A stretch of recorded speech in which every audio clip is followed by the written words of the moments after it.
Merci François. Bonjour à tous et à toutes.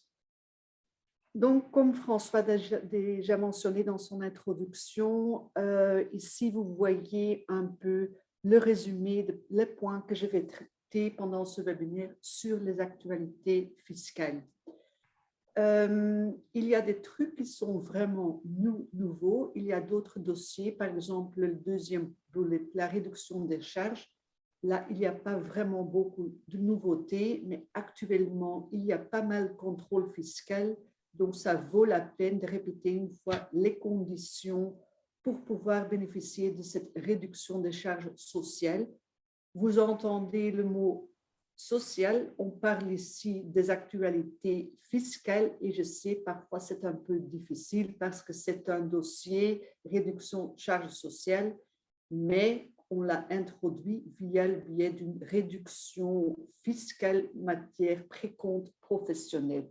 Mais je vais vous donner plus de détails. Et puis, le dernier point, comme François l'a mentionné, ce n'est pas vraiment un dossier fiscal, mais quand même une nouveauté qui va être d'application à partir du 1er juillet de cette année-ci.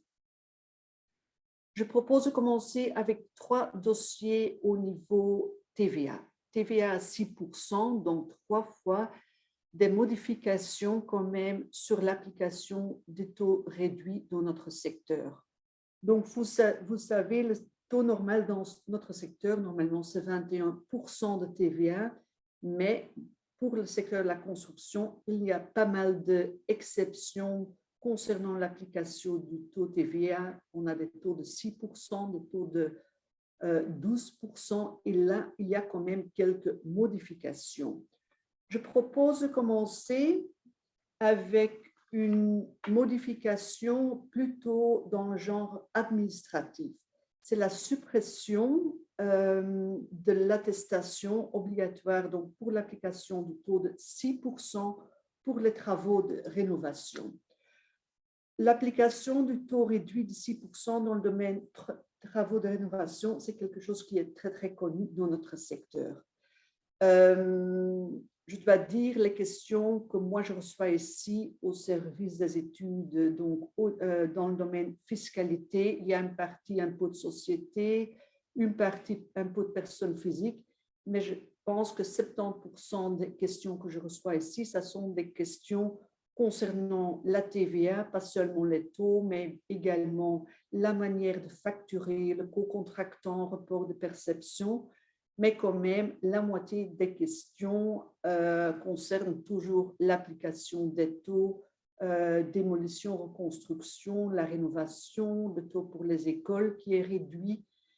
Et une question dont on a reçu dans le passé beaucoup de questions, c'est l'attestation de 6%. Donc, vous savez, dès que vous appliquez le taux de 6% pour les travaux de rénovation, dans le passé, vous avez toujours besoin d'une attestation du client pour pouvoir bénéficier du taux de 6%. Pour répéter un peu le taux de 6% pour les travaux de rénovation, il y a quelques conditions qui doivent être remplies. Donc, la notion rénovation, je vais quand même le répéter. Il doit s'agir d'une transformation, réhabilitation, amélioration, réparation ou entretien de la maison, mais à l'exclusion du nettoyage. Depuis quelques années, l'habitation doit avoir plus de 10 ans. Dans le passé, on a eu une période où c'était même 20 ans, 15 ans, une période de 5 ans, mais actuellement, le taux de 6% applicable à partir d'une ancienneté de 10 ans. Une autre condition de base, ça reste qu'il doit s'agir d'une habitation privée. Souvent, on reçoit encore la question, est-ce qu'on peut l'appliquer, par exemple, pour les travaux de rénovation des bureaux, par exemple? Ce n'est pas possible. Donc, seulement pour une utilisation privée. Et puis, on doit toujours facturer à un consommateur final. Ça veut dire quelqu'un qui vraiment utilise l'habitation, mais là, on va quand même un peu plus large. Par exemple, également, un locataire peut bénéficier du taux réduit de 6%. Et puis, comme je viens de dire, l'attestation, la suppression de l'attestation. Donc, dans le passé, vous, comme entrepreneur, vous ne pouvez jamais facturer de 6% sans être dans la possession d'une attestation, une attestation très connue dans notre secteur. Mais quel était le problème avec l'attestation? Il y en avait plusieurs. D'abord, il n'y avait pas d'attestation standard. Donc, la législation prévoyait les mentions obligatoires sur l'attestation, mais il n'y a pas vraiment un modèle qui était publié, par exemple, par l'administration ou par le gouvernement dans un arrêté royal ou dans la législation. Donc, on voyait qu'il circulait des modèles d'attestation, des modèles qui étaient corrects, mais également des modèles qui n'étaient pas du tout corrects, qui ne mentionnaient pas tous les éléments nécessaires. La Confédération avait élaboré une attestation qui est utilisée vraiment souvent et qui était en ordre, mais il y avait d'autres attestations où on sait qu'il y avait des problèmes parce qu'elles n'étaient pas correctes. Ça, c'était un problème. Un deuxième problème avec l'attestation, c'était quand même une administration assez lourde. Lourde pour vous comme entreprise parce que, comme je mentionnais, en principe, l'entrepreneur pouvait seulement appliquer le taux de 6% quand il était en possession de l'attestation. Mais qu'est-ce qu'il se passait en pratique? Il y avait beaucoup d'entreprises qui préparaient déjà leur facture à 6% et au moment de l'envoi de la facture au client, il ajoutait l'attestation avec la facture au client, il demandait de le signer, renvoyer et en pratique, il y avait beaucoup de clients qui ne le faisaient pas et la facture était quand même émise à 6%. Pas de problème si on ne reçoit pas de contrôle, mais on a quand même constaté qu'avec des contrôles de l'administration TVA quelques années après, si les attestations n'étaient pas annexées à la facture, on avait quand même des problèmes et l'entreprise était obligée de payer le supplément de 15%, la différence entre le 6% qui était appliqué et le 21%. Donc, c'était quand même une TVA à payer en plus avec des amendes et des intérêts normalement. Et en plus, un point encore négatif, les attestations étaient encore presque toujours sur papier, donc ça voulait dire renvoyer ça par la poste, vous devez l'ajouter à votre facture, vous devez le garder avec la facture pendant une période assez longue, donc c'était assez lourd l'administration. Donc, nous, comme Confédération, ça faisait des années qu'on avait demandé la suppression de l'attestation. On avait commencé des négociations avec l'administration fiscale et le secrétaire d'État en simplification d'administration déjà en 2016. Mais à ce moment-là, le ministre des Finances n'a pas abouti à la fin de cette réforme-là. Et l'année passée, on a recommencé la discussion avec le cabinet, c'était avec le ministre Van Petegem, ministre des Finances.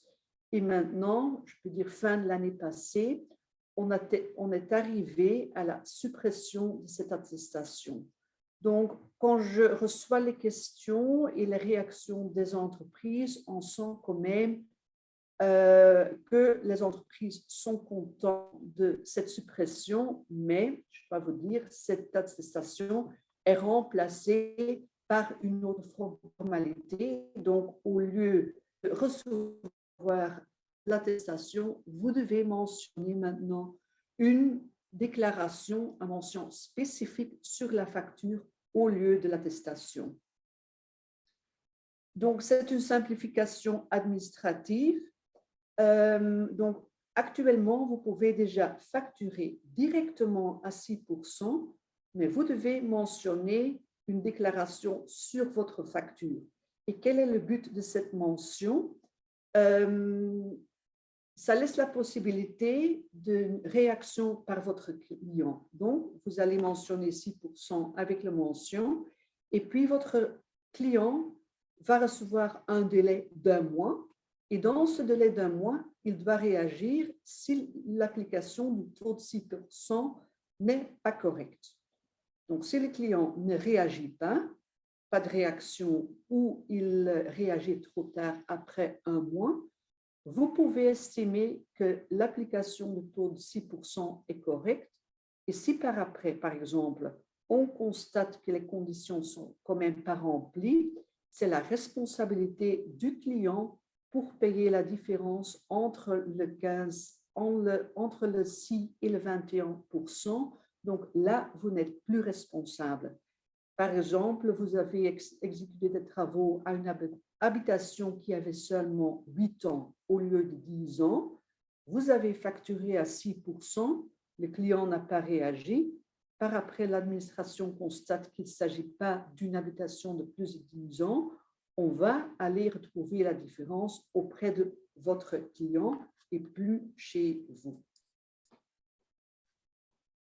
Je parle de cette mention, c'est seulement pour les travaux de rénovation. Donc, il y a d'autres cas, je vais en revenir, où on peut appliquer un taux de 6% réduit, un taux réduit, mais la nouvelle mention, c'était seulement prévu pour les travaux de rénovation. Entre-temps, il y a déjà un élargissement pour les investissements énergétiques, mais là, j'en reviens également plus tard.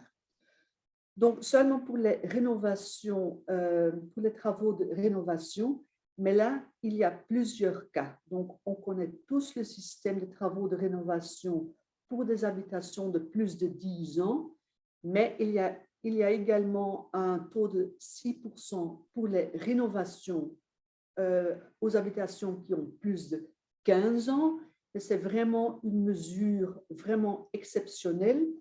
Et je ne vais pas entrer en détail parce qu'actuellement, il y a un projet de loi qui est en préparation auprès du ministère des Finances et on va supprimer la différence entre les travaux pour les habitations de 10 ans et de 15 ans et probablement on va avoir seulement un délai, le délai de 10 ans qui va être applicable normalement à partir du 1er juillet. Donc, vous avez les détails, la différence entre les 10 et les 15 ans sur votre slide ici, mais normalement, ça va être supprimé. L'attestation, donc la suppression, le remplacement par la mention est également applicable pour les travaux de rénovation dans le cadre des logements privés pour des handicapés et également pour des établissements pour les handicapés. Donc, il y a actuellement 4 cas qui vont être réduits à 3 cas dans lesquels vous devez appliquer le nouveau mention au lieu de l'attestation. Ici, vous voyez la formulation de la mention qui doit être mise obligatoirement sur la facture pour l'exécution des travaux. Je sais que c'est assez long. Là, on reçoit pas mal de réactions, mais là, on a eu vraiment des discussions avec le cabinet des finances. C'est déjà une simplification si on compare ça avec les propositions du cabinet. Donc, vraiment nécessaire de le mentionner littéralement, pas essayer de le raccourcir ou je ne sais pas comment, mais littéralement, cette mention doit être mentionnée sur la facture pour l'exécution des travaux de rénovation. Je mentionne également ici la mention obligatoire dans le cadre de l'exécution des travaux dans les logements privés pour handicapés. C'est plus ou moins la même référence, mais on va mentionner une autre rubrique de l'arrêté royal. Et pour ceux qui exécutent des travaux dans des établissements pour handicapés, là également, il y a une autre mention à mettre sur la facture. J'ai mentionné donc la nouvelle mention pour les travaux de rénovation. Vous savez qu'on a également d'autres taux de TVA réduits de 6%. Là, on ne va pas remplacer les formulaires par la mention. Donc, il y a des applications de 6% où l'attestation est obligatoire. Par exemple, 6% pour les travaux de démolition-reconstruction dans les 32 centres urbains, donc un système définitif qui est applicable depuis des années, déjà depuis 15 ans. Là, l'attestation, c'est un formulaire officiel, le 111/4, reste obligatoirement nécessaire, donc pas de remplacement par la mention. Également pour la mesure temporaire de la démolition-reconstruction, là, il y a plusieurs formulaires officiels qui restent d'application. Donc, c'est le 111, 1, 2 et 3 dans le cadre de l'élargissement où j'en reviens plus tard également. Donc, l'attestation reste là applicable. Et également dans le cadre de la construction, rénovation des écoles, là, vous devez continuer à travailler avec une attestation. Là, ce n'est pas un formulaire officiel, mais c'est un modèle de la Confédération que nous avons élaboré et qui est disponible sur notre site.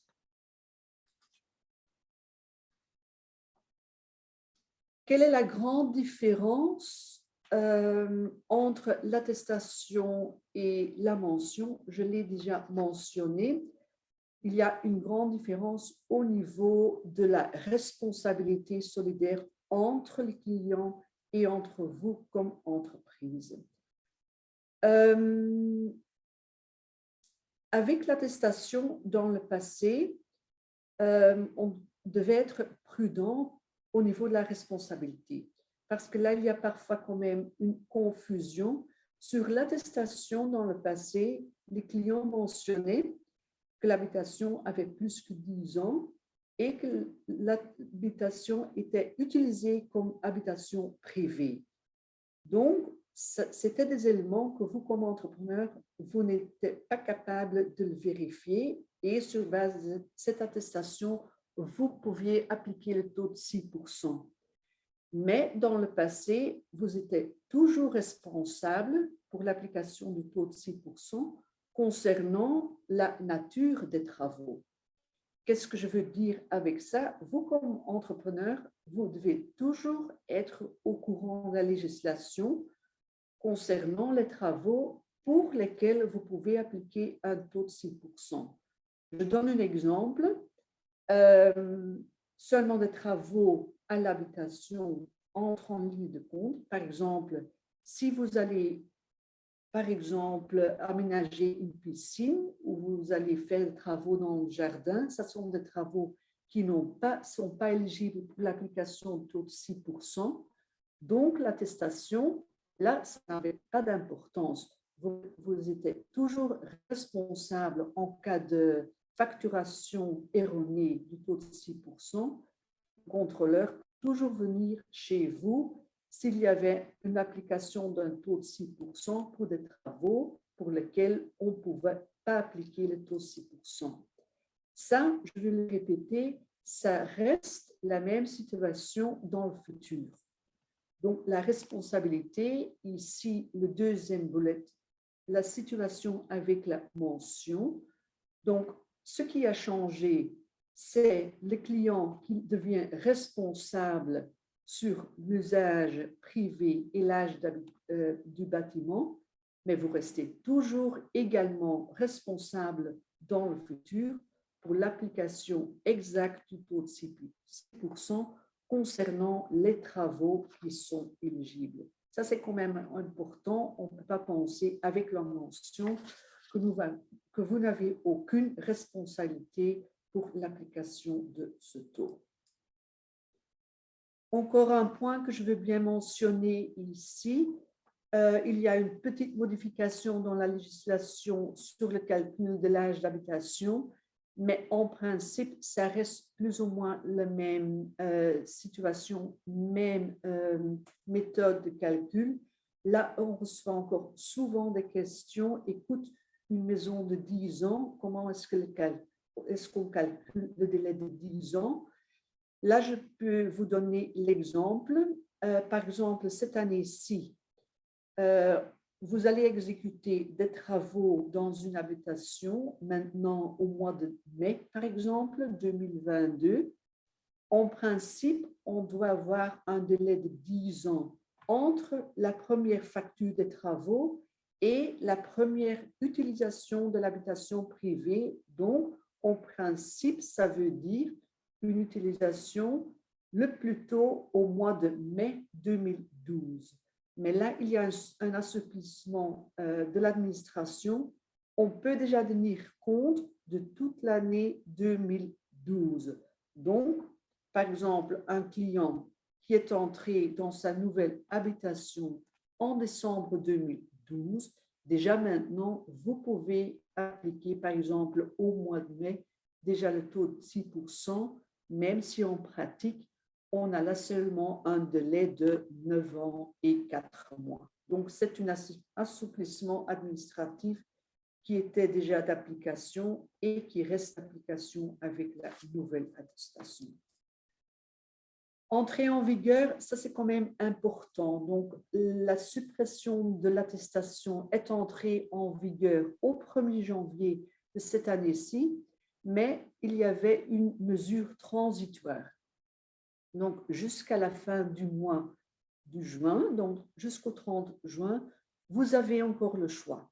Vous pouvez encore utiliser l'ancienne attestation ou vous pouvez déjà appliquer la mention sur la facture. Mais à partir du 1er juillet, ça devient obligatoire. À partir de ce moment-là, vous devez vraiment appliquer la mention sur la facture. Sinon, vous avez une facture qui n'est pas correcte et vous ne pouvez jamais appliquer le taux de 6%. On l'a encore une fois répété dans notre flèche qui est publiée ce matin, donc parce qu'on constate qu'il y a encore beaucoup d'entreprises qui ne le savent pas. Donc, si vous n'êtes pas encore en ordre, vous avez encore 1 mois et demi, mais à partir du 1er juillet, c'est vraiment obligatoire d'utiliser la nouvelle mention sur la facture et l'attestation n'existe plus à partir de ces dates-là. Ça, c'était le premier point. Le deuxième point concerne le taux TVA de 6% dans le cadre des démolitions-reconstructions. Je ne sais pas dans quel secteur vous êtes tous actifs, mais dans le cadre des taux réduits, on avait toujours des questions et des demandes de faire du lobbying dans le cadre de réduction des taux. 21%, c'est le taux normal de notre secteur et c'est un taux bien élevé pour les clients, les maîtres d'ouvrage. Donc, on a toujours essayé de pouvoir réduire le taux normal de 21% à des taux réduits de 6%. Et là, depuis 2007, donc déjà plus que 15 ans, on a un taux spécifique, la démolition-reconstruction. Donc, depuis 2007, c'est possible, quand un client a une ancienne habitation ou même un autre bâtiment, qu'il allait le démolir et reconstruire. On allait reconstruire une autre habitation. La démolition et la reconstruction est possible à 6%. Mais une condition négative dans ce système-là était que c'était seulement possible dans 32 centres. Donc, vous voyez ici la liste. Il y en avait presque dans toutes les provinces. Les villes les plus importantes étaient repris dans la liste. Donc, ça voulait dire que, hors ces 32 zones, le système de démolition-reconstruction n'était pas possible. On avait toujours essayé d'élargir ce champ d'application vers toute la Belgique et il y a 2 ans maintenant que c'est quand même possible d'appliquer le 6% pour la démolition-reconstruction, pas seulement dans le 32, dans des centres urbains, les 32 centres-villes, mais également dans toutes les autres zones, donc sur tout le territoire de la Belgique, c'est possible. Vous voyez dans le titre, c'est une mesure temporaire. Donc, démolition, reconstruction sur toute la Belgique seulement 2021 jusqu'en 2023. J'ai mentionné que c'est applicable dans toute la Belgique. Il y a encore un autre élargissement dans le passé, donc le système depuis 2007. On pouvait seulement appliquer le 6% dans le cadre d'un contrat d'entreprise. Donc, ça voulait dire un particulier, par exemple, qui avait une ancienne habitation, il concluait un contrat d'entreprise avec une société pour la démolition et il laissait reconstruire une nouvelle habitation. Ce n'était pas encore possible pour les ventes. Par exemple, si moi je voulais acheter un appartement, qui était reconstruit, on avait un ancien bloc d'appartements, l'entrepreneur ou un promoteur avait démoli l'ancien bâtiment, il allait reconstruire des appartements et les mis en vente. Moi, je veux l'acheter, ça comme particulier. Là, ce n'était pas encore possible d'appliquer un taux de 6%. Donc là, c'est également élargi sous ce système temporaire. Donc, 2 élargissements importants. Toute la Belgique est plus limitée au contrat d'entreprise, mais également applicable pour les ventes. Mais il y a 3 restrictions. D'abord, il doit s'agir d'une utilisation privée. Là, il n'y a pas vraiment de différence avec le système définitif, mais important, il va s'agir d'une habitation avec une surface maximale, donc de 200 mètres carrés. On va y habiter pendant une période de 5 ans. Et encore un point de différence avec l'autre système, ça doit être utilisé comme habitation propre et habitation unique. Donc, c'est quand même une restriction. Donc, si vous allez, par exemple, acheter un appartement, mais ce n'est pas la première habitation où vous n'êtes pas domicilié dans cette habitation, ce n'est pas possible d'appliquer le système du taux de TVA de 6%. Donc, ça sont des limitations des critères sociaux qui sont applicables dans ce système temporaire. Les conditions formelles, là, il n'y a pas vraiment de différence avec le système définitif, avec les 32 centres-villes. On doit toujours introduire un formulaire, donc pas de mention sur la facture que je viens de mentionner, mais l'introduction d'un formulaire est obligatoire et c'est un formulaire vraiment fixé par l'administration fiscale et de préférence, vous devez l'introduire électroniquement via MyMinFin. Par après, vous devez, comme entreprise, également mentionner sur votre facture que les conditions pour l'application du taux de 6% sont d'application. Ce qui est important également avec cette déclaration, vous devez vraiment l'introduire avant le début des travaux, avant la première facturation, parce qu'on a déjà des dossiers où l'administration n'accepte pas l'application du taux de 6% réduit à cause du fait que le formulaire était introduit trop tard. Donc, j'ai mentionné la fin de la mesure. C'est une mesure pour 2 ans. Donc, d'abord, c'était seulement prévu pour 2 ans, 2021-2022. Donc là, on a essayé, on a vraiment effectué un travail de lobbying assez important d'obtenir une prolongation. On avait espéré d'avoir une prolongation de 2 ans. Actuellement, on a seulement obtenu une prolongation de 1 an. Donc, ça reste application jusqu'à la fin de l'année prochaine, jusqu'à la fin de 2023. Dans les conditions, il n'y a pas de modification. Donc, il y a 2 semaines que l'administration a publié une circulaire supplémentaire pour donner des commentaires sur les conditions de ce taux réduit. Mais là, on mentionne seulement les conditions qui étaient applicables pour le système 2021-2022 vont également être d'application en 2023. il y a seulement une, ce n'est pas vraiment une modification, mais ça concerne une mesure transitoire à la fin de la mesure. Parce que qu'est-ce qu'on va constater à la fin de l'application d'un taux réduit? On constate ça chaque fois qu'un taux réduit va être supprimé.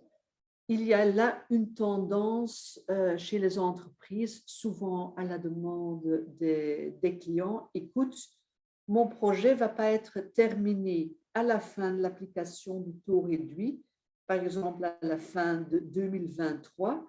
Je vais seulement pouvoir facturer 20% des travaux, 80% en 2024. Mais à partir de 2024, même pour des dossiers, des projets en cours, vous devez appliquer le taux normal de 21%.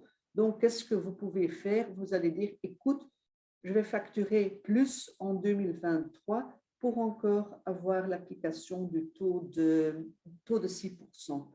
Donc là, il y a une mesure qui est prévue dans la législation. Donc, pour tous les permis qui sont introduits à partir du 1er juillet 2023, vous allez avoir seulement la possibilité de facturer 25% du montant total des travaux à 6% en 2023. Donc, même s'il n'y a que 10% qui va être exécuté en 2023, vous pouvez facturer 25% en cohérence à 6% en 2023. Mais dans la situation contraire, par exemple, vous avez déjà exécuté 70% des travaux en 2023, là, vous pouvez quand même appliquer le taux de 6% pour tous les travaux si vous pouvez, bien sûr, prouver à l'administration qu'en pratique, vous avez déjà exécuté plus que les 25% qui sont prévus dans la mesure transitoire. Donc, ça, c'était un peu la résumé de l'application 6% démolition-construction, la mesure de 2007 qui continue à appliquer, c'est une mesure définitive pour les 32 centres-villes, la mesure temporaire pour toute la Belgique et pour la vente des applications mesures temporaires applicables au début 2021-2022 et qui est prolongée maintenant pour 1 an jusqu'à fin 2023. Maintenant, excusez-moi, un autre dossier, une autre réduction des taux de TVA de nouveau à 6%, nouveauté à partir du 1er avril de cette année-ci. Je pense que vous avez lu ça ou entendu un peu partout dans la presse. Donc, le gouvernement fédéral a décidé de réduire le taux de 21 également en 6% pour certains investissements énergétiques. De nouveau, il s'agit d'une mesure temporaire. Donc, pour les facturations, pour certains investissements énergétiques, vous pouvez appliquer les 6% pour des facturations à partir du 1er avril de cette année-ci jusqu'au 31 décembre 2023. Donc, jusqu'à la fin de l'année prochaine, le même délai qu'on avait vu démolition-reconstruction. Pour quel genre d'investissement le taux est réduit? Donc, on parle des panneaux solaires photovoltaïques, des panneaux solaires thermiques et les chauffe-eau solaires et les pompes à chaleur. Donc, 3 catégories d'investissements pour lesquels on a réduit le taux à 6%. Ce 6% ne va pas être seulement applicable sur vraiment ces installations en sens strict, mais également pour des travaux et installations supplémentaires.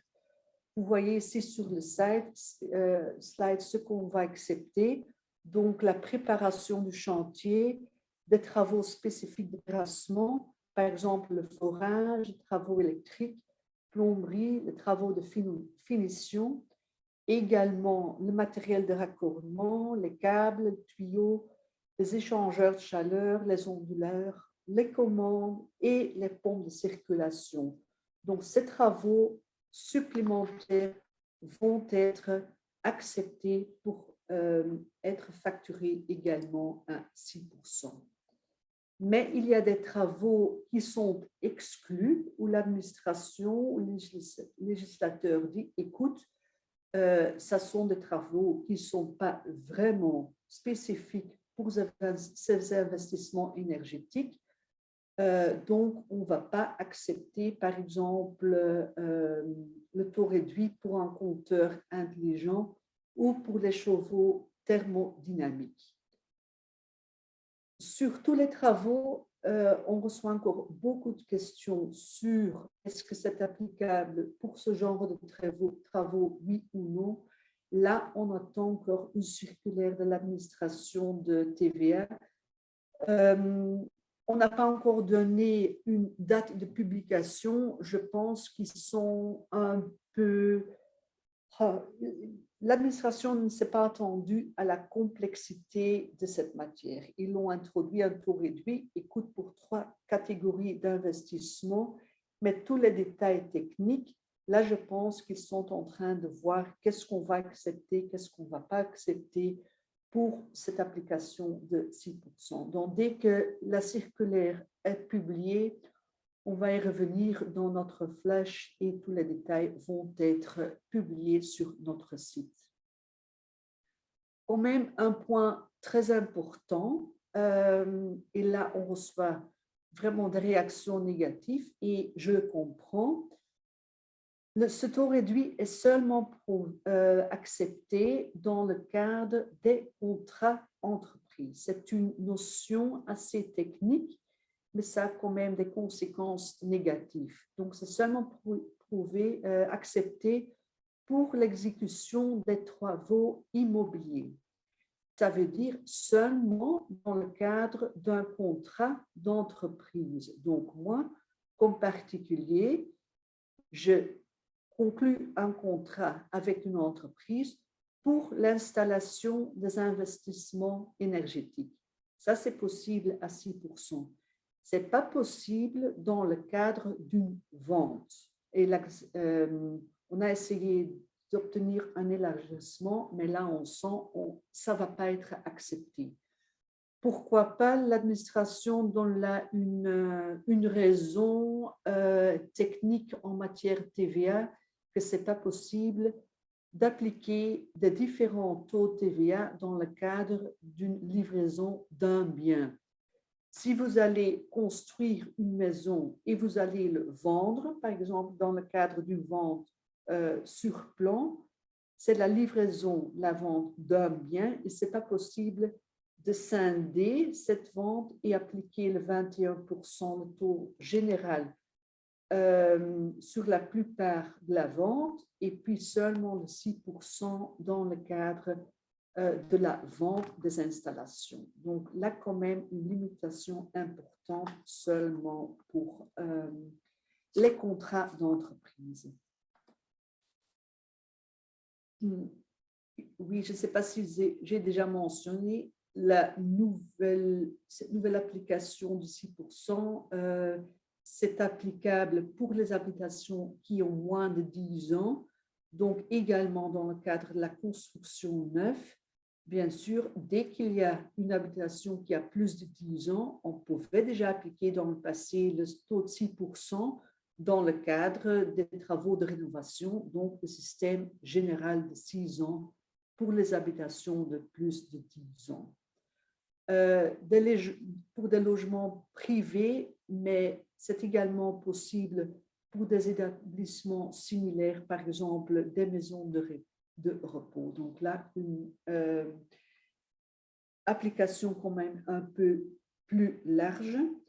Ici, important également, donc la première partie de mon exposé concernait la suppression de l'attestation pour les travaux de rénovation. Ici, pour ce nouveau système, on va également travailler avec le système de mention sur facture.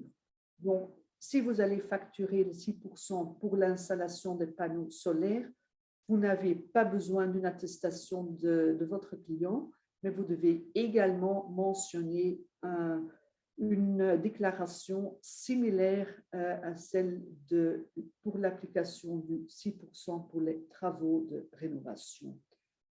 Et pour l'entrée en vigueur, ça j'ai déjà mentionné, c'est à partir du 1er avril. 1er avril, c'est la date de la facture qui est importante.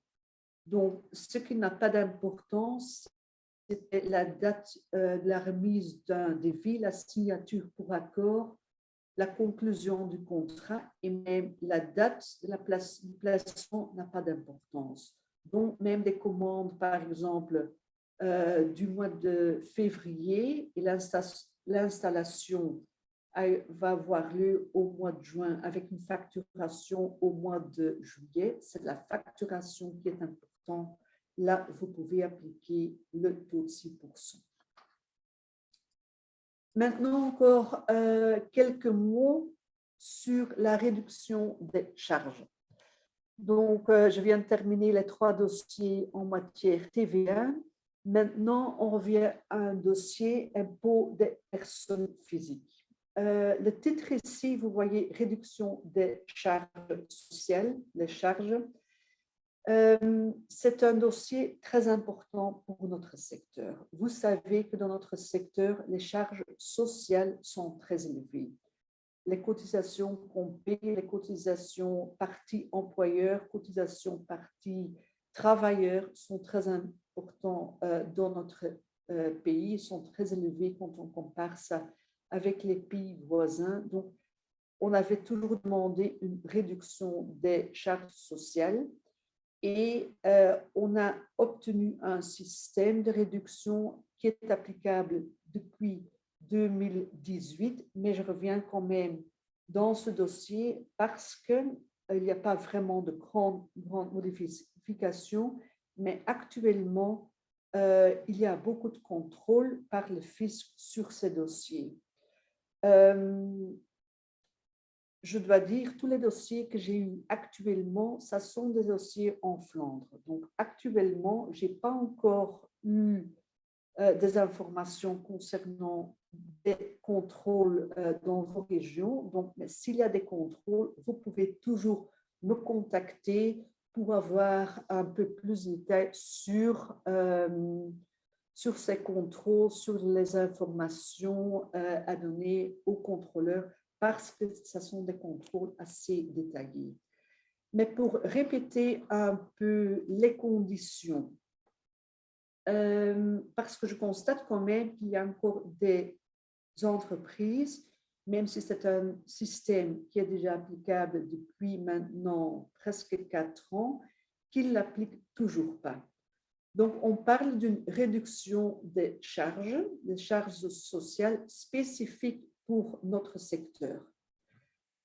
Ce qui est important, c'est le système qu'on applique pour cette réduction des charges.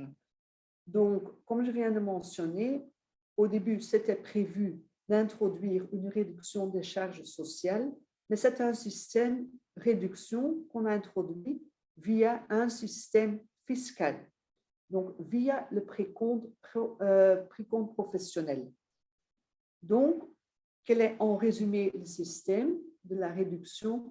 Vous allez introduire, vous avez appliqué les barèmes normales du précompte professionnel pour les travailleurs.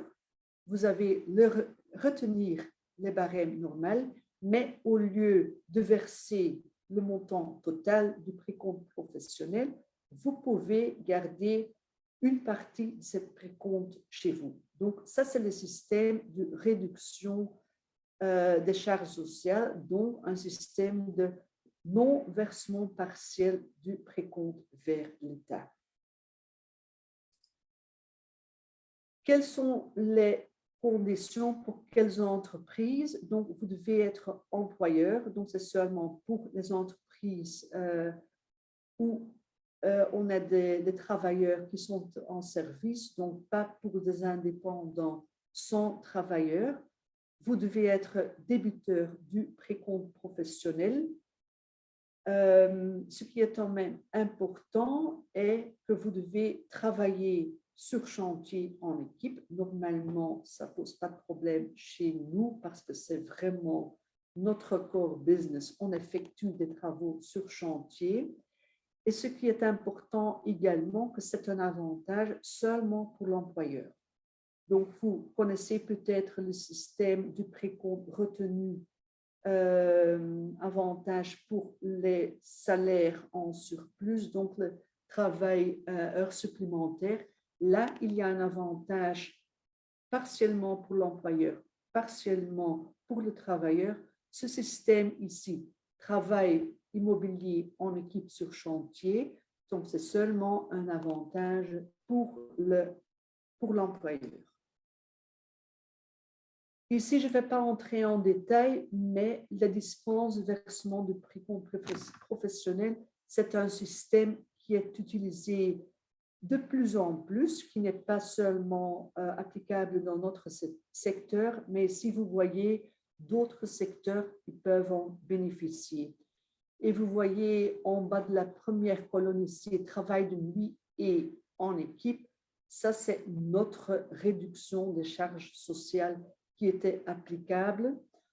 En effet, on connaissait déjà un système de dispense de versement pour le travail en équipe, mais c'était un travail en équipe pour des équipes successives.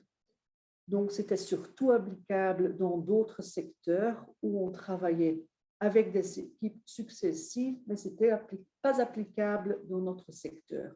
Donc, on avait demandé dans le passé un élargissement pour pouvoir appliquer ce système dans notre secteur. Donc, ici, vous voyez les conditions travail en équipe, système général, où on parle des équipes qui se succèdent. Donc, ça, cette application dans d'autres secteurs, pas chez nous. Quelles sont les conditions de base? Je sais, je répète des conditions, mais s'il y a encore des entreprises qui ne l'appliquent pas encore, c'est vraiment important de voir si vous entrez en ligne de compte. Conditions de base.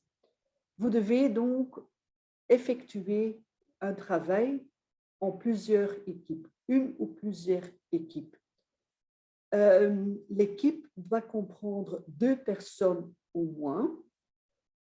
Ils doivent effectuer le même travail ou un travail complémentaire. Les équipes doivent travailler sur place, et ça veut dire sur chantier, et ils doivent exécuter un travail immobilier. Donc, si vous voulez introduire le système dans votre société, ça sont les conditions de base. Une notion importante, c'est quoi un travail immobilier? Ici, on a repris la définition de travail immobilier comme c'est applicable dans la législation TVA pour l'exécution des travaux immobiliers et pour l'application du système de facturation de report de perception du co-contractant. Donc, travail immobilier, je ne vais pas parcourir toute la définition, mais c'est la définition qu'on connaît déjà depuis des années, travail immobilier, notion TVA. Également important, l'élargissement, pas seulement travail immobilier au sens strict, mais également tous les travaux qui sont assimilés, donc travaux sanitaires, les travaux d'électricité. Ici, vous voyez des armoires de rangement, de volets, de persiennes et stores à l'extérieur du bâtiment. Donc, tous ces travaux entrent en ligne de compte pour la réduction des charges sociales. Également, un point important, la question qui est posée souvent, ce n'est pas seulement prévu pour commission paritaire construction, donc ça peut être également, par exemple, d'autres électricité, les routiers. Dès qu'on a un travail immobilier, on peut bénéficier de cette dispense de versement professionnel. Des travaux qui sont exclus, également importants, ce sont des travaux de nature intellectuelle. Donc, par exemple, un travail d'un architecte, un géomètre, un ingénieur, un calculateur, coordinateur de sécurité, chef de chantier, chef de projet, qui exécute pas vraiment un travail immobilier, qui ne travaille pas sur chantier avec l'équipe des travailleurs, des ouvriers, ces travaux sont exclus. Donc, pour ce genre de travailleurs, vous ne pouvez pas appliquer la réduction des charges. Ici, j'ai repris quelques exemples sur la notion sur chantier. Donc, c'est nécessaire que les travaux sont exécutés sur un chantier de votre client.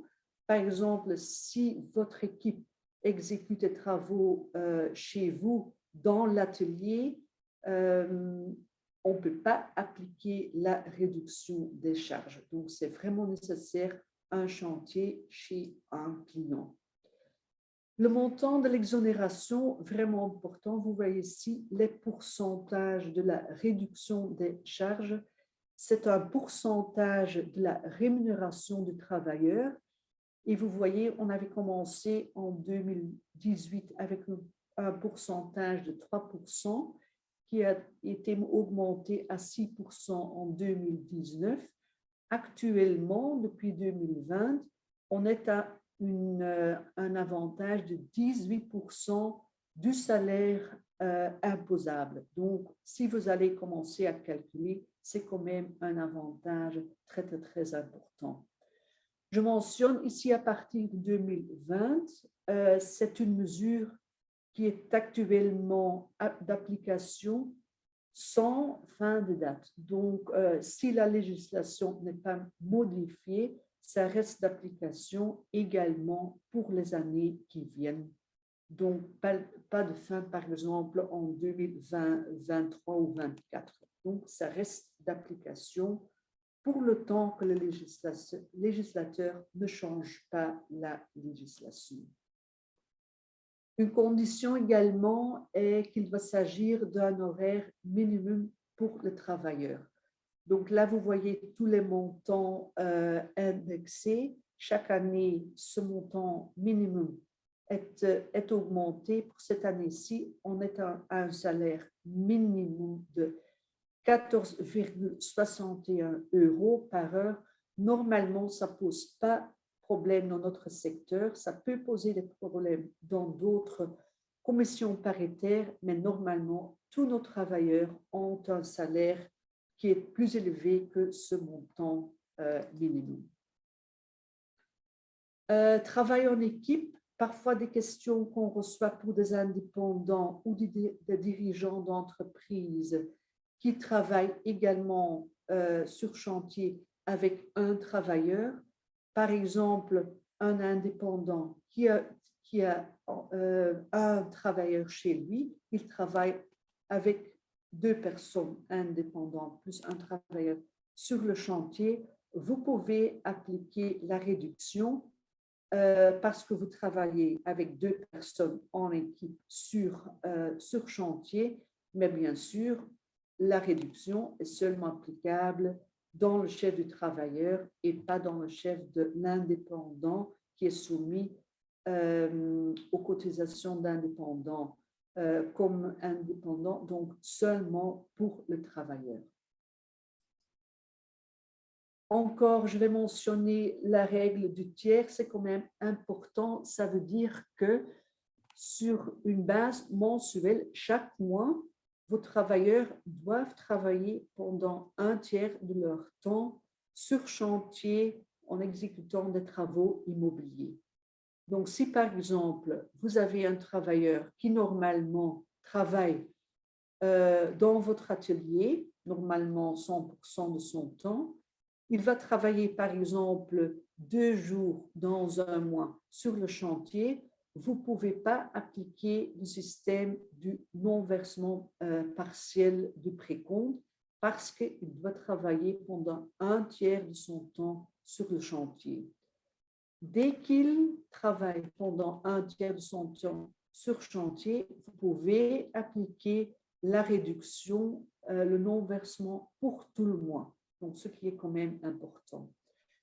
Je ne vais pas entrer en détail pour ces calculs parce que c'est assez compliqué quand on commence à calculer ces règles du tiers. Par exemple, s'il y a des jours de congé, il y a quelqu'un qui travaille à mi-temps, il y a des jours de repos, il y a des jours de congé. Donc là, il y a un circulaire assez détaillé avec des exemples. Donc, je pense que je vais ajouter ça comme documentation avec le PowerPoint que je vais envoyer aux différents participants. Donc là, il y a des exemples de calcul de la règle du tiers. Quand même, un point encore important ici. Jusqu'à l'année passée, vous avez eu toujours le choix pour le calcul du règle de tiers, ou bien sur une base horaire ou journalière. Donc, ça, c'est fini. Donc, à partir de cette année-ci, vous devez toujours calculer sur une base horaire.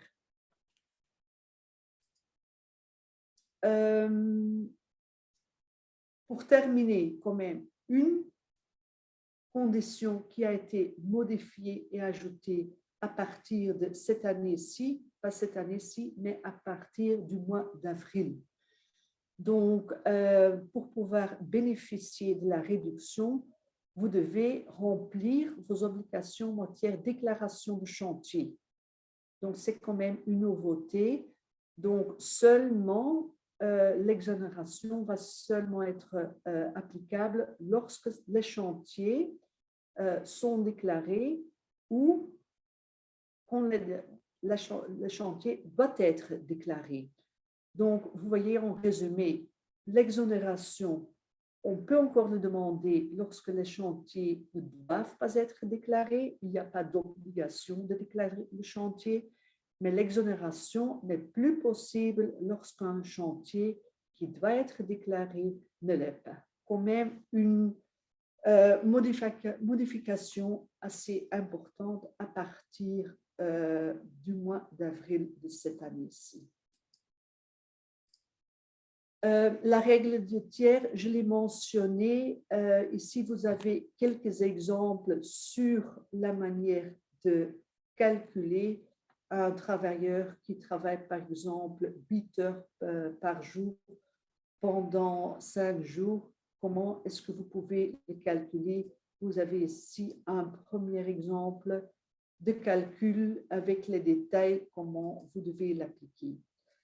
Encore la formalité pour pouvoir bénéficier de cette réduction de charge. Comme je l'ai dit, c'est une mesure précompte professionnelle. Vous devez demander via la déclaration précompte professionnelle où vous devez d'abord introduire une déclaration, la déclaration normale, et puis vous devez introduire une deuxième déclaration, une déclaration négative pour pouvoir demander le montant négatif que vous ne devez pas verser à l'État. Et pour le travail en équipe sur chantier, il y a un code spécifique, le code 57, que vous devez remplir et vous devez mentionner donc le montant négatif, 18% des rémunérations imposables. Vous devez le mentionner dans votre déclaration. Formalité encore, vous devez toujours garder chez vous dans l'entreprise une liste nominative, donc de l'identité complète de chaque travailleur qui a bénéficié de cette mesure. Ça ne doit pas être envoyé à l'administration, mais vous devez le garder chez vous pour les contrôles éventuels. Les documents probants, qu'est-ce que vous devez garder comme preuve? Ce n'est pas vraiment prévu dans la législation. Donc, vous pouvez prouver que les conditions sont remplies avec tous les moyens. Je sais que c'est difficile. Il y a beaucoup de sociétés qui nous demandent, écoute, est-ce que vous pouvez nous donner une liste de preuves que nous devons garder dans l'entreprise. C'est pas possible de donner une liste exacte, mais ici, je vous donne un exemple des questionnaires. Donc, comme je viens de mentionner, il y a pas mal de contrôles déjà en cours en Flandre. Et qu'est-ce qu'on demande? Donc, il y a des listes de questionnaires et je peux vous le mentionner, les questionnaires sont très, très détaillés. Parfois, ce sont des questionnaires de 3-4 pages et on demande vraiment de chaque condition des détails. Donc, ce qu'on demande, par exemple, pour la notion « Est-ce que vous avez travaillé en équipe ?» On demande toutes les preuves que vous avez travaillé vraiment toujours avec 2 personnes en équipe sur chantier. On demande, par exemple, les règles de travail, les horaires, les heures que les gens ont travaillé, le nombre de travailleurs qui étaient sur chantier avec qui, quelles sont les tâches des équipes. On demande le détail du travail immobilier. Parfois, ce n'est pas trop difficile. Vous pouvez toujours dire quel travail vous avez effectué. C'est le core business de votre société. On demande les adresses des chantiers parce que c'est la preuve pour le fait que les travaux sont exécutés sur place. On demande des preuves sur le salaire, le numéro du comité paritaire. Normalement, ça, ce n'est pas une difficulté, mais on doit quand même fournir les informations. On demande la preuve du paiement de la rémunération pour chaque mois, pour chaque travailleur, pour lequel l'exonération est demandée. On demande les détails sur le fait que le travailleur a effectué les travaux sur chantier. Par exemple, on demande un tableau récapitulatif pour chaque mois, pour chaque travail en équipe, la composition de l'équipe, quels travaux sont exécutés, la localisation du chantier. Pour les travaux effectués, on demande des devis, des bons de commande, des factures. Voilà, donc tous ces détails sont demandés. Et ce qu'il est important également, si vous recevez un questionnaire, donc une demande de renseignement, les contrôleurs demandent l'envoi des documents par mail de toute cette documentation. Ça, vous n'êtes pas obligé de le faire. Comme contribuable, vous pouvez toujours dire, écoute, tous les documents de preuve sont disponibles auprès de la société et vous pouvez toujours demander que le contrôleur vienne chez vous pour pouvoir contrôler toutes les conditions. Je constate en pratique que les sociétés qui sont déjà contrôlées, que cette manière de travailler, ça fonctionne. Parce qu'avec tous les détails qu'ils demandent et l'envoi de tous ces détails, c'est vraiment une administration très, très, très détaillée qui demande beaucoup de temps. Si vous invitez le contrôleur chez vous, je constate que c'est souvent pour le contrôleur un moyen de voir comment vous travaillez. Et il ne va pas commencer à revoir tous les détails de tous les travailleurs, mais s'il constate que la manière de travailler, c'est en ordre, normalement, les contrôles passent assez bien, assez souple.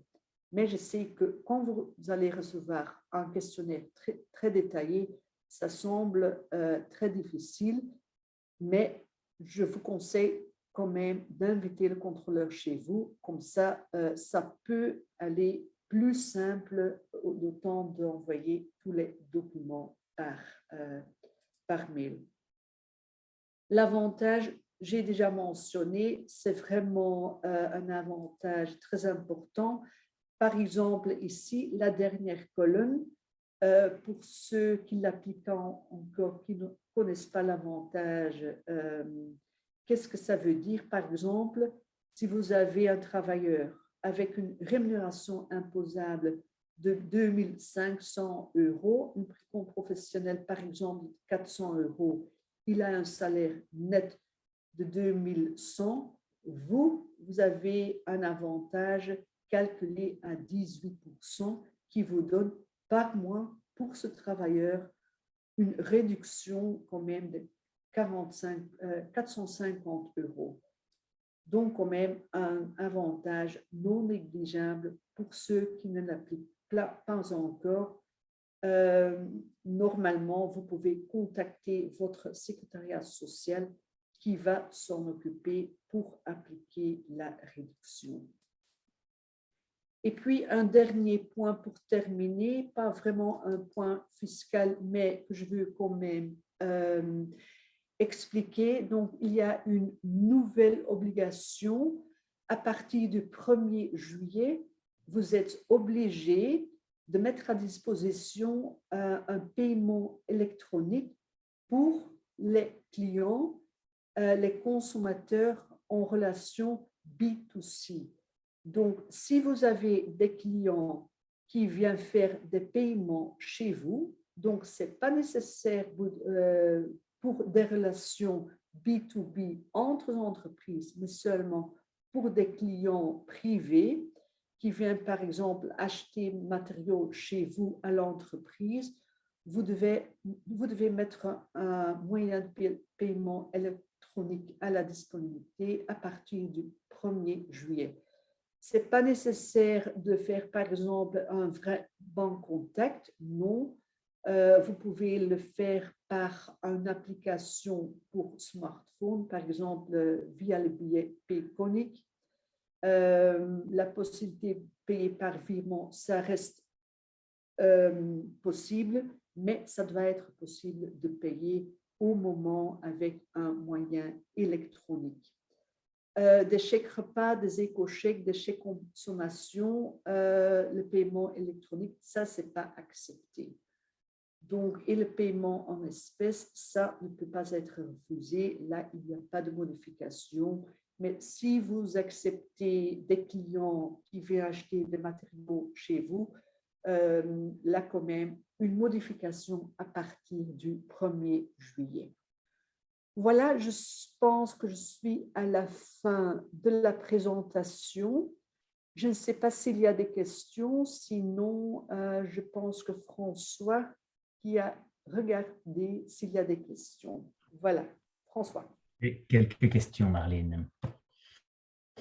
Alors, le taux de TVA de 6% est-il toujours applicable aux travaux d'extension d'une habitation de plus de 10 ans? Construction d'une annexe sans rénovation de l'existant. Là, il y a en effet certaines conditions pour pouvoir appliquer les 6%. Je te laisse peut-être les donner. Mais dans l'application, les conditions pour l'application au taux de 6%, il n'y a pas de modification. Donc, c'est seulement la condition formelle de l'attestation qui a été modifiée. Mais pour quel genre de travaux de rénovation on peut appliquer de 6%? Pas de modification. Donc, une rénovation, on peut rénover le bâtiment, l'habitation interne. On va mettre une nouvelle cuisine, des travaux de peinture, mais pour l'élargissement, ça reste d'application. Et la règle de l'administration, avec les règles de 50% qu'on peut élargir l'habitation, ça reste d'application. Merci. Alors, le monitoring des installations photovoltaïques bénéficie-t-il du taux de TVA réduit de 6%? Le monitoring, ça fait partie. Donc là, on espère que ce n'est pas encore littéralement repris dans les textes, donc on attend la circulaire pour avoir une confirmation définitivement, on espère de l'avoir. Donc, j'attends la circulaire. Merci. Alors, pour une pompe à chaleur R ou RO, l'échangeur de chaleur bénéficie-t-il du taux réduit de 6%? Par contre, pour le diffuseur de chaleur ventilo-convecteur chauffage-sol, le taux réduit ne s'applique pas sur cette partie. Est-ce bien cela? C'est bien ça. Donc, vraiment, l'installation, oui, les radiateurs, le chauffe-sol, ça sont exclus parce que là, on dit c'est pas vraiment spécifique à l'installation de ces investissements. Donc ça, cette excuse est correcte. Ça, c'est déjà prévu dans le rapport au roi. Donc, il y a déjà des confirmations, mais on attend encore pour certaines installations des textes plus détaillés. Alors, une question qui a été posée 2 fois, qui s'écarte un peu du séminaire ici, mais dont je pense que c'est important de faire un rappel, Oui. à l'obligation de déclarer les travaux et quels sont les travaux à déclarer. Ça, je pense qu'il y a quelqu'un ici qui sait mieux répondre, François, parce que c'est vraiment une législation sociale. Donc, je sais que c'est avec les sous-traitants et les 25 000 €, mais je pense, François, que tu es mieux placé pour répondre à cette question-là. Donc, en effet, qui doit déclarer le chantier? C'est l'entrepreneur qui réalise les travaux qui doit réaliser son chantier. Le chantier, soit le chantier est supérieur à 30 000 € et dans ce cas-là, vous devez déclarer le chantier à l'ONSS, soit le chantier est supérieur à 5 000 €, mais il y a un sous-traitant et dans ce cas-là, il faut également le déclarer, ou alors il n'y a pas de montant minimum, mais vous avez 2 sous-traitants. Donc, dans tous ces cas-là, les chantiers doivent être déclarés à l'ONSS. Voilà. Alors, autre question. Je suis électricien résidentiel et travaille comme sous-traitant pour un entrepreneur général. Quelle mention légale dois-je mettre sur mon devis facture afin de me déresponsabiliser de la facturation de la TVA au client final? Mais là, si vous travaillez en sous-traitance, l'application d'un taux TVA ne joue pas parce que vous effectuez des travaux immobiliers entre 2 assujettis, donc vous devez facturer avec co-contractant. Donc, c'est seulement à l'entrepreneur qui va facturer les travaux vers le particulier. C'est lui qui doit mettre la mention sur la facture. Donc, facturation de travaux immobiliers entre 2 assujettis comme sous-traitant, le taux réduit ne joue pas, vous devez facturer avec co-contractant. Alors, la mention qui remplace la déclaration de TVA à 6% doit-elle être présente sur le devis et la facture? Seulement sur la facture, mais c'est vraiment nécessaire de le mettre sur la facture et pas par exemple seulement dans le devis ou pas non plus dans les conditions générales. Ça fait vraiment partie de la facture.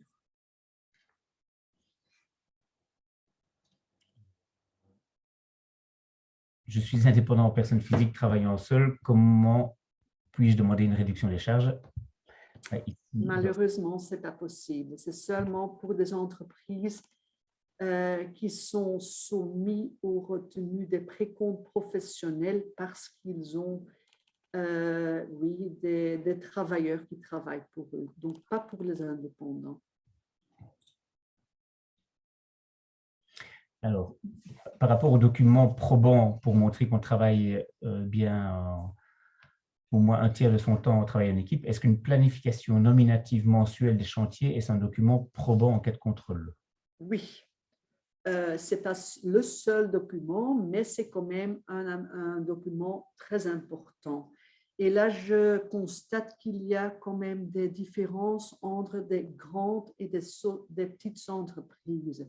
Dans les grandes entreprises, je constate qu'ils sont toujours dans la possibilité de pouvoir prouver qui a travaillé avec qui en équipe sur quel chantier il y a 2 ou 3 ans. Mais là, je veux quand même avertir un peu les petites entreprises qui travaillent, par exemple, avec 2 personnes. Je constate que là, par exemple, ils font un planning pour 2 semaines, ils le mettent sur papier et on le jette. Soyez prudents, gardez tous ces plannings, ça peut être important ou ça peut être un élément très important dans le cas d'un contrôle. Alors, encore une question. La réalisation d'une terrasse ou d'une allée de garage d'un bâtiment privé de plus de 10 ans, est-ce que la mention sur la facture est suffisante ou faut-il une attestation? Non, l'attestation est remplacée par la mention. Donc, dès que les conditions sont remplies, une terrasse qui a un accès à l'habitation, maison de plus de 10 ans, seulement la mention sur facture, c'est ça qui remplace l'attestation. L'attestation est supprimée. Ben voilà, je pense, Marlène, que nous avons fait à peu près le tour des questions. On me demandait également si les slides seraient disponibles après le webinaire. Je confirme qu'en effet, ça va vous être envoyé. Oui. Et donc, je tiens à te remercier, Marlène, pour cette présentation. Et je profite avant de vous laisser pour vous rappeler que notre prochain webinaire, c'est déjà mardi prochain, le 17 mai à 17h30. Et ce sera de nouveau toi, Marlène, qui sera présente. Et le thème, c'est quel choix réaliser pour le prochain achat de véhicules hybrides, électriques, essence? Quel est l'impact du verdissement du parc automobile? Quels sont les impacts sur la fiscalité, sur la TN, sur la taxe CO2? Donc, c'est mardi prochain, le 17 mai, à 17h30. Vous pouvez encore vous inscrire. Voilà, je vous souhaite à tous et toutes une excellente journée. Et Marlène, encore un grand merci. De rien, peut-être mardi. Oui, merci. Bonne journée.